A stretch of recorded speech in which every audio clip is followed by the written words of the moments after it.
0940 30 41 39 0940 30 41 39 ይሄኛው በመደወል ነው። ቀጥሎ ደግሞ በቴክስት ከሆነ ደግሞ 0969 3 ጊዜ ማለት ነው 777 3 ጊዜ 3 ጊዜ 7 3 ጊዜ መጀመሪያ 69 ትሉና 0969 ትሉና 3 ቀላል ማለት ነው። ቀጥሎ ደግሞ በቴሌግራም ከፈለጋችሁ ደግሞ 0940 39 66 68 እባካችሁን ሚስቶች ከተፈታችሁ ተፈታችሁ ነው። በቃ ወደ ኋላ ሄዳችሁ እልህ ውስጥ አትግቡ። ዝም ብላችሁ በትህትና እግዚአብሔርን በእንባ ጠይቁት። የምትመለሱ ከሆነ ወደ ባላችሁ ትመለሳላችሁ። ሌላ አዲስ ህይወት የምትጀምሩ ከሆነ አዲስ ህይወት ትጀምራላችሁ። ባላችሁበት የምትጸኑ ከሆነ ባላችሁበት ጸንታችሁ ለምንኩስና የምትበቁ ከሆነ ምንም ችግር የለውም። እግዚአብሔር አንዱን ነው የሚያሳያችሁ። በውስጥ በኩል ግን ምቀኝነት፣ ክፋት፣ እልህ ምናምን ካለ እንደገና ይቀጥላል ያስቃያችሁ። መፋታታችሁ ሳያንስ መጎሳቆላችሁ ሳያንስ እንደገና ደግሞ አይናችሁ እያየ ትሰቃያላችሁ።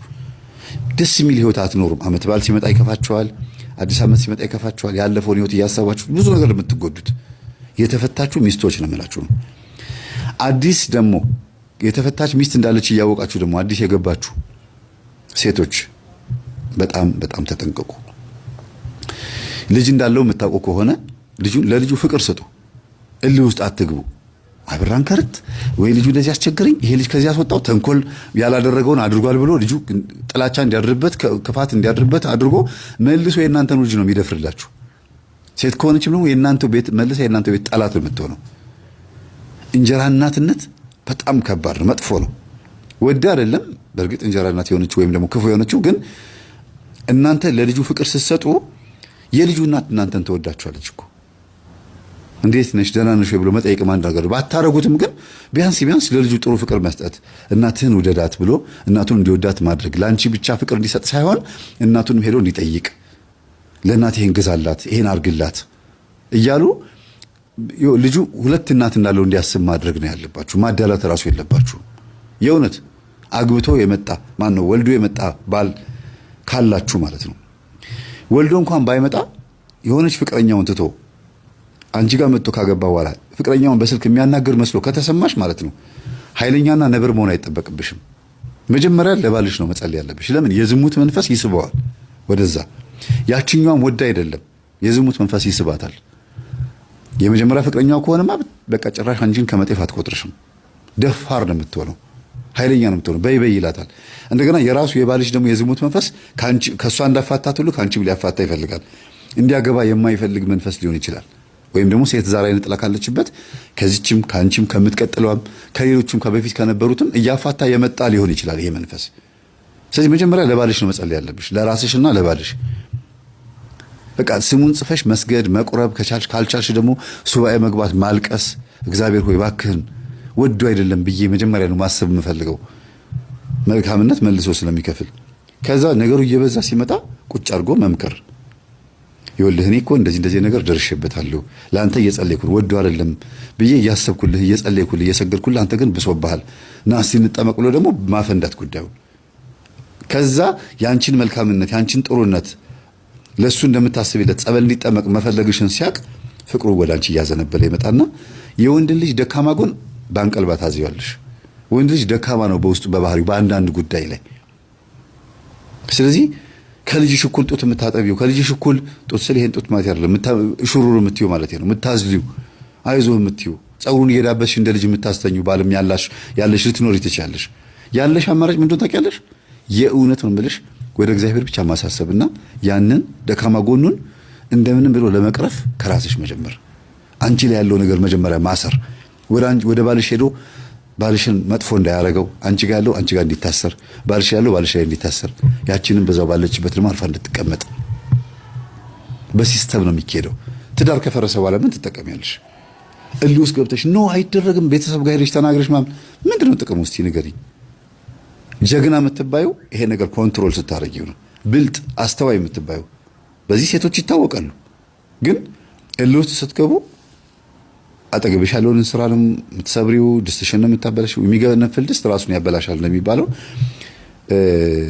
በብልጠት ነው መሄድ ያለብሽ። እናቶችሽን ያቸው እስቲ ባሎቻቸው ወይም ያንቺ እናት ባትሆንም የድሮ እናቶቻችን ወልዶ እንኳን ሲመጣ ይምጣ እዚህ ይኖር ችግር የለውም ይላሉ፣ እንዲያድግ ያደርጋሉ።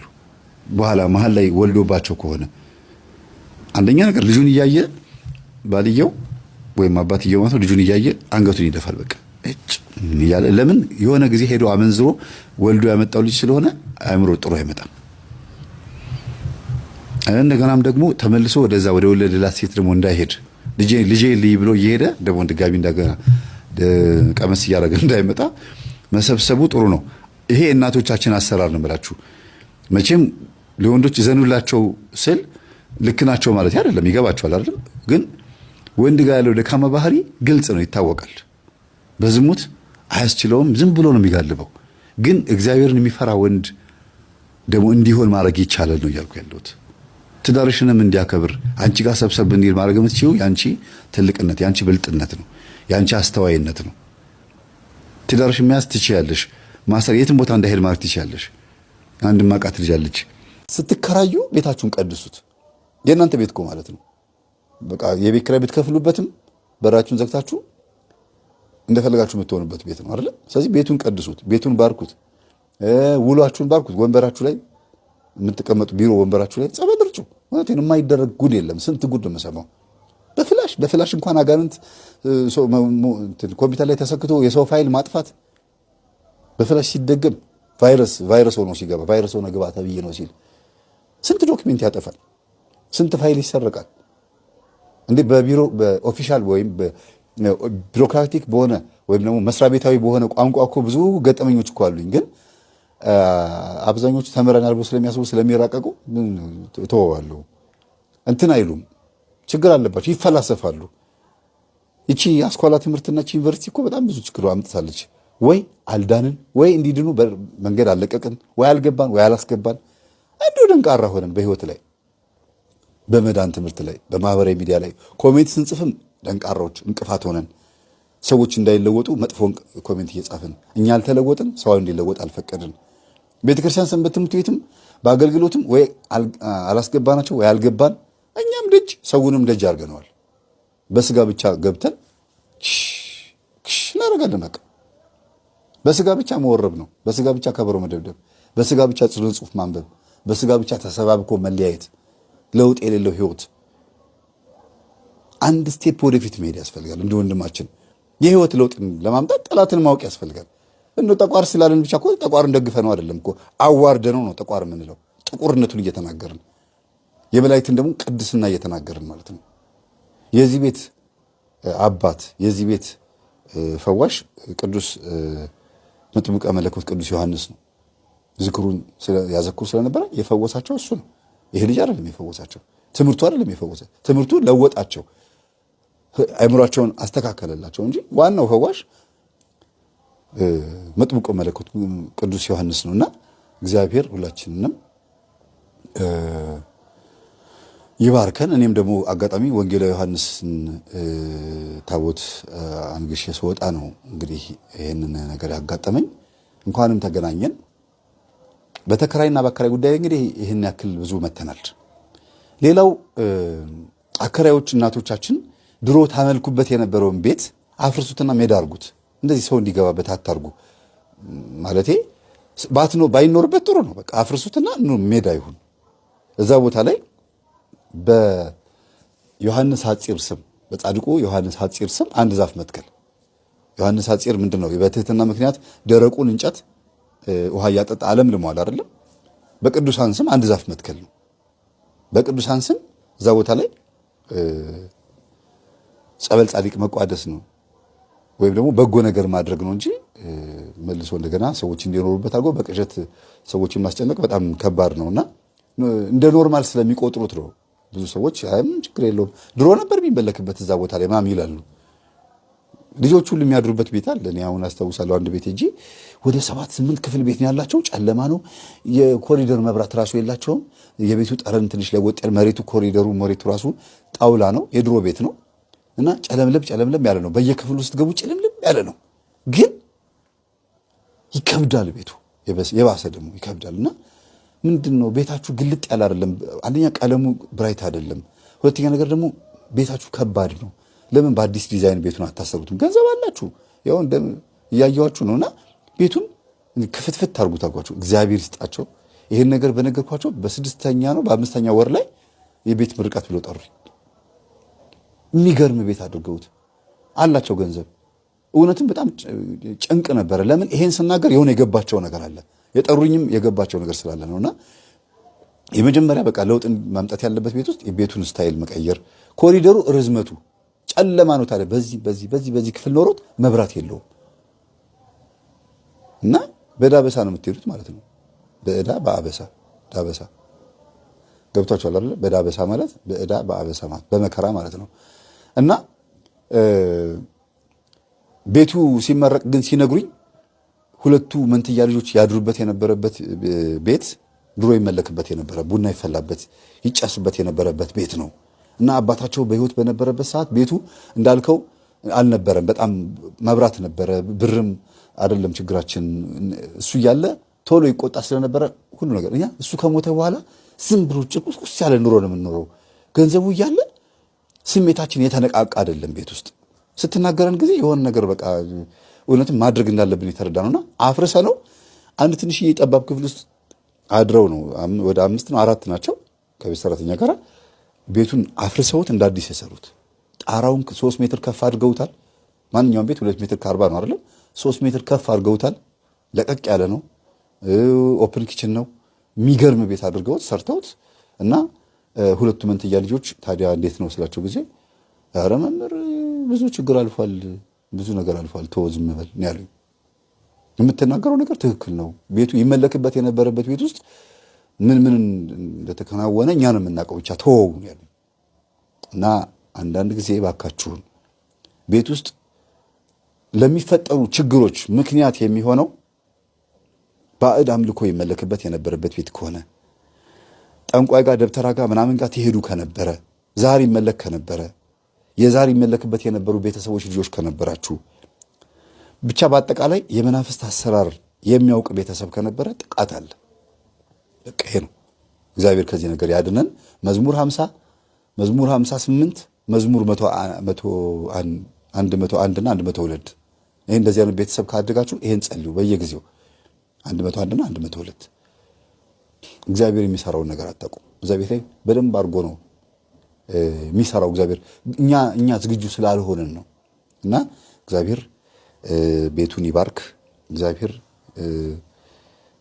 ህይወታችሁን ይባርክ። ወንድማችንም ለዚህ ስለበቃህ ደስ ብሎኛል። በቃ በአጠቃላይ ስለወደድከኝ ስለተወደድን ደስ ብሎኛል። እኔም ደግሞ በጥሩ መንገድ ስለወደድከኝ ደስ ብሎኛል። ምክንያቱም ስንት ነገር አለ በየቤቱ ስንት ጉድ አለ።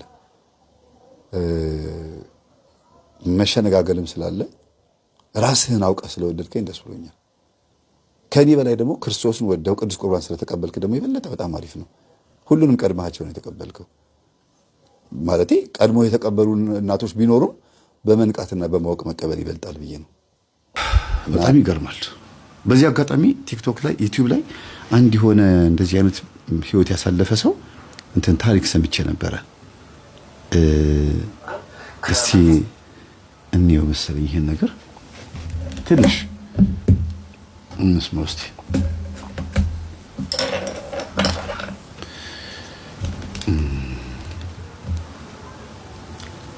ሰውየው አሁን በእርግጥ መናፍቅ ሆኗል። ይሄ ነው ይሄ ሰውዬ ነው። ቲክቶክ ላይ ነው ያየሁት። ትንሽ እንደዚህ አድርገው። ይሄ ሰውዬ አሁን ፕሮቴስታንት ሆኗል። በጌታ ድኛለሁ ብሎ የሚያስበው በዚህ ልጅ አንጻር ስታዩት ወደ ሌላ እምነት በዚህ አይነት ህይወት ውስጥ የገቡ ሰዎች ብዙ ናቸው። ከዚህ አሁን ከነገርኳችሁ ታሪክ አንጻር ስታዩት ይሄ ሰው እዚህ ጋር የምታዩት ሰውዬ ግን አሁን በጌታ ነኝ ድኛለሁ ነው የሚለው። ድንግል ማርያምንም አታማልድም፣ ቅዱሳንም መላእክትም ምንም አገልግሎት የላቸውም። መላእክቶች እዚህ ምድር ላይ ምንም ስራ የላቸውም፣ ከእግዚአብሔር ብቻ ነው ተልከው የሚመጡት ብሎ የሚል ሰው ነው። ግን የታወቀ ኃይለኛ ቃልቻ በኢህአዴግና በደርግ ጊዜ የታወቀ ሰው ነው። ተስፋዬ ይባላል ስሙ። እና ኢንተርቪውን ሳየው በጣም የደነገጥኩት ምክንያቱም እሱን የሚያውቁ ሰዎች ነግረውኛል ከዚህ በፊት ይሄን ሰው የሚያውቁ ሰዎች ማለት ነው። ለዚህ ነው ሴቭ ያደረኩት። እስቲ ስሙትና የሚያወራውን ነገር ድኗል አልዳነ የሚለው ነገር እሱን እግዚአብሔር ነው የሚያውቀው ሳይሆን እኛም እናውቃለን እንዳልዳነ። ምንድነው የሚባለው አልሸሹም ዞር አሉ እዛው አካባቢ ነው ያለው። ግን ያወራው ነገር ውስጥ ያሁን የደገኳችሁ ታሪክ አለ ብዬ አስባለሁ። ስሙት። አሰራጋሪ ከናኛል ለምን በእያንዳንዱ ዘራችን ውስጥ በዘር አረጋችን ውስጥ ውቃቢ አለ። በታምኝ ባታምኝ ማለት ነው። ወይ አያታችን ባለውቃሚ ነበሩ፣ ወይ ቅድሚያታችን እንደዚህ ነበሩ። የሆነ ነገር ይካድሙ ነበር፣ የሆነ ነገር ያደሙ ነበር፣ ወይ በግ ያርዱ ነበር፣ ወይ ምናምን ነገር ያደርጉ ነበር፣ ወይ ዶሮ አዝሮ ይጥሉ ነበር፣ ወይ ፈንሻ ይበትኑ ነበር። ያኔ ለመዳለ በየቤቱ ገብቶሻል። ያ እኛ ዘመናዊ ስንሆን ወይም ለኛ ሳያስተላልፉልን በወጉ ወላጆቻችን ያልፋሉ። ጊዜ ይጠብቅና ወይ በትዳርሽ ላይ ይመጣል፣ ወይ በልጅሽ ላይ ይመጣል፣ ወይ በጤንነት ላይ በመድኃኒት በምንም ትናንት ግራ ሲገባሽ አንድ አዋቂ አሉ ሲባል ትይጃለሽ። እዛ ስትሄጂ ደግሞ እኔ ጋር ያለው መንፈስና አንቺ ስትመጪ የቤተሰቦችሽ አብሮ ነው የሚመጣው። እኔ መጋረጃው ስላለው እየካደምኩት ስለሆነ እውቅና ስለሰጠሁት ዋና ነኝ እኔ። ያ እውቅና ያልተሰጠው ያኛው የሚፈልገው ከሴትዮዋ ጋር የሚመጣው እውቅና ነው የሚፈልገው። ስለዚህ እኔ ጋር ያለው መንፈስና እሷ ጋር ያለው መንፈስ ወይ እሱ ጋር ያለው መንፈስ ነው የሚያወሩት። ከዛ በኋላ መረጃ ይሰጣል። እኔንም እንደዛ እኮ ነው የሆነው። እኔም ሰውየው ጋር የሄድኩ ጊዜ እነዛ የተናገሩት ነገር አሁን ያ ግሪካዊ ሰውዬ የት ነው የምታውቀው? የራሴ ጂኒ ነው የነገር በኋላ እኮ ነው የገባኝ። የኔ ጂኒ ነው የነገራቸው። እሳቸው ሲናገሩ አወቁ አሉ። ይጠሩታል ጂኒውን እሳቸው ኖ በቃ እኔ ያለው አብሮ አለ ሰውየው አሉ እኔም አለው የእሳቸው መንፈስ አለ። እነሱ ናቸው የሚነጋገሩት መንፈስ እርስ በርስ እኛ በማንሰማው ቋንቋ ያቀብሉታል፣ ይነግረኛል፣ ያቀብለኛል፣ እናገራለን። እንደዚህ እኮ እኔ ራሴ ከሚስ ምናምን ሁሉ መከዳደም ጀምሬያለሁ እኮ እንሶስላ ሁሉ ሞቅ ያለው እኮ እንዲህ ጌታ እንሶስላ ሞቅ ያለ አይነ ተኩሎ ምናምን ልነግርሽ አልችልም። እንዴ ድብና ረቄ አለ እኮ ፎቶ ይኖራል ብዬ አስባለሁ። እንደምን ጌታ ይባላል። እና ምንድን ነው እስኪ የምታደርገው ዲቴል ብናቅ እዛ ውስጥ በቃ እኛ መካደሙ ጀለቢያ ትለብሳለሽ። አዎ ጀለቢያ ትለብሻለሽ። ያው እስላሙ ከሆነ ጀለቢያ ትለብሻለሽ። ያው የሚፈልገው ቡና ነው፣ ዕጣን ነው፣ ጫት ነው። የዕጣን አይነቶች ሁላችሁ ይለያያሉ። አሁን አደን ዕጣን የሚፈልገውና ሉባንጃ የሚፈልገው አንድ አይነት አይደለም። ስፕሪቶ ራሱ አዎ ወገርት እና ቀበርቹ የሚፈልገው አንድ አይነት አይደለም። ወይራ የሚፈልገው ራሱን የቻለ ነው። ወይራ የሚፈልገው ራሱ ሁሉም የራሱ አለው። ወደ አንዳንዱ ብሔር ደግሞ ስትሄጂ ቅቤ ይፈልጋል።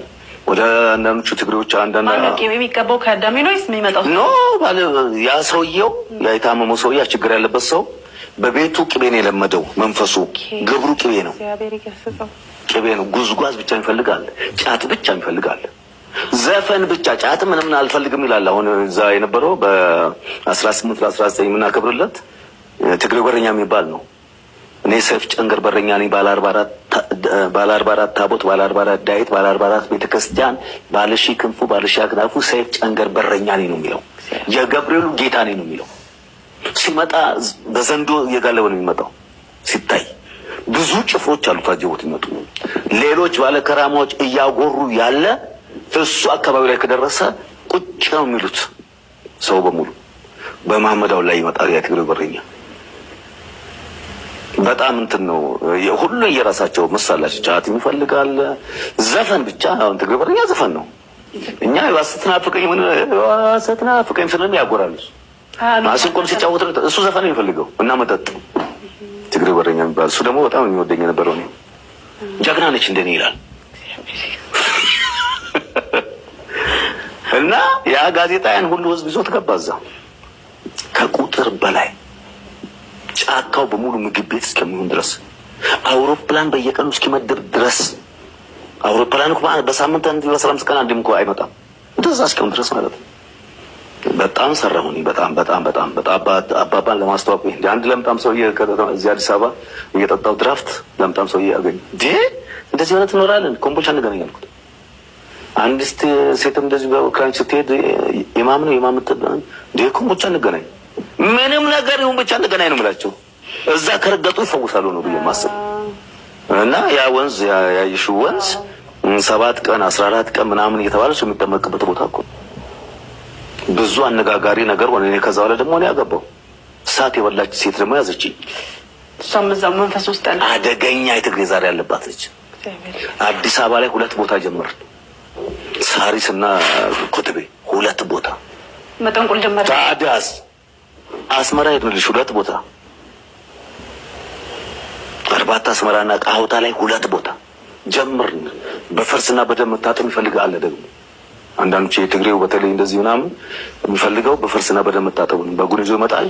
አርዳለሁ፣ ፈርሱንና ደሙን አንድ ላይ ቀላቅላለሁ፣ አጥበዋለሁ። በሱ ቆዳውን ለብሶ ቁጭ ይላል ተወሰነ ጊዜ እስኪደርቅ። መጠጥ ካለለት በኋላ ከየብልቱ ቀንጠስ አድርገን እንደዚህ አድርገን እናበለዋለን። ሰላም ንግድም እንደ ኮንትሮባንድ ኬላ ላይ ያስቸገሩን ሲሉ ከአረ ኬላ እንደው ሊያሳልፉን አልቻሉ። አንዴ በጊዜና ዱዓ ተደርጎ ደም ቅብት ፊቱን የመኪናው ቀባ ዝም ብለው በቃ ኬላውን እያለፉ ይመጣል። እዛ ያዛንት ፖሊሱ ጋር ያለው ጂኒ ነው፣ ይሄኛው ግን ጂኒ እኮ ነው። አሳል ሃይ እየተባባሉ ነው እኮ መንፈሱ እና የመንፈስ አሰራር ቀላል አይደለም። በክርስቶስ ኢየሱስ ስም ግን ያበቃለታል። በክርስቶስ ስሙ ሲጠራ አደገኛው የኢየሱስ ስም ነው። የዛ ቤት ራሱ የኛ ቤት እኔ በዛን ሰዓት በጣም ይገርመኛል ነበርኩ። እዛ ቦታ ላይ ነበርኩ፣ ግን ተኝቻለሁ። ሌሊት ጠዋት ከአባባ ጋር ቁርስ በላን በረንዳ ላይ። ቦጌ የምትባል ምግብ የምታዘጋጅልን ነበረችና ተስፊሽ ትናንትና ማታ ምናምን ምን ሆነ? ትናንትና ማታ እነዚህ ጴንጤ ናቸው ምን ትዝምትንራል በናፍቅ ነው ምን ትዝ የሚባሉት በዛ ጊዜ እንደዚህ ብዙ የተጋነነ አይደለም። መጥተው ወረቀት ሰጥተው ወረቀት እየሰጡ ሰው ላይ የጮሁ ብት አድርገዋል። እንዴት አትቀሰቅሽም ብዬ ፎከርኩኝ። ከዛ አባባ አዲስ አበባ መሄድ አለብህ አሁን አለኝ። እንዴ በዚህ ሰዓት ስለው መኪና እኮ የለም አልኩት። በዚህ ሰዓት አይሄድ መሄድ አለብህ አለኝ። ለምን አልኩት። የምሰራው ስራ አለ አለኝ። ወደ አንዲ ስንባባል የሆነ ልጅ መጣና አባባን ለመሰናበት ነበር አለ። ምንድነው? እናቴ ጸበል ታዘውላት ነበር ድናለች። ልንሄድ ነው መኪናችን መጥቷል አይደል? ገባሁ። አብረን ተያይዘን መጣን። ሮብ ቀን ማክሰኞ ቀን ሮብ ዕለት መሐመድ አወል ሳይቀር ጠቅላላ ወያኔ ጥርግርግ አድርጎ አፍሶ ስር። በዛን ሰዓት ተስፋዬ ታለም የሚባለው እኔ አላቅልሽም ስልክ የሌለበት ቤት ውስጥ ክቡር ዘበኛ ነጥላም ገሰሰ ይዘፍንበት የነበር ካምፕ ውስጥ ስልክ የሌለበት ቤት ውስጥ አሉ የኛ ጓደኞች ዱዓ እያደረግን ነው። 3 ቀን ዱዓ ላይ ነው ያለነው። በቴሌቪዥን ውስጥ የተላለፈ ነው ያላየው። ታምረኛ የተባለው ይኸውላችሁ አብረቅ ጥምጣምን እያሉት ሲሉ ነው ያላቅልሽ አይቶ ነው ማለት ነው። መንፈስ እሱ ነው ያስቀጥል ስለፈለገ ጌታ ነው እንዴ እንዳልሞት እኔም ዳግም ጨፈጭኛላ። ብዙ ሰው እኮ ሞቷል። ከአዲስ አበባ ስክሪን ይዘው መጥተዋል በሳጥን እዛ ታሞ ሞተዋል እኮ ሰዎች ግሉኮሳቸው ነቅለው መጥተው ሳይድኑ ሞቱ። እዚህ የህዝቡ ቁጥር እነግርሻለሁ ከማስተናገድ ከምንችለው በላይ ነው። ስለዚህ በዛን ሰዓት እኔን እንትን ብሎ አናት ይብሎ ነበር የሚገሉ። ጌታ ዛሬን አይቶ ነው ተስፋዬ የታለ ሲባል የለውም። እኔ ሰማሁት ከዛ 3 ቀን አልፎ 4 ቀን ካለፈ በኋላ ነው ታክሲ ውስጥ ተሳፍሬ ሲሄድ አይደለም አንዲት ልጅ አሁን ጌታ ነው አለ። እዛ የሞቱትስ የተገደሉትስ ጌታ ለነሱ ላይ ወንዳቸውም ሊያውም ካንተና ከዚህ ሰውዬና ከህዝቡ ይልቅ ለማን ነው የሚያዝነው? እግዚአብሔር ለሚጠነቁለው ደም ለሚያፈሰው ለጠንቋዩ ነው ወይስ የሚያዝነው ወይስ ለህዝቡ ነው? ለሁሉም እኩል ቢሆንም አምላካችን ግን በየዋህነት መጥቶ ለተሰናከለው ህዝብ ነበር የሚያዝነው።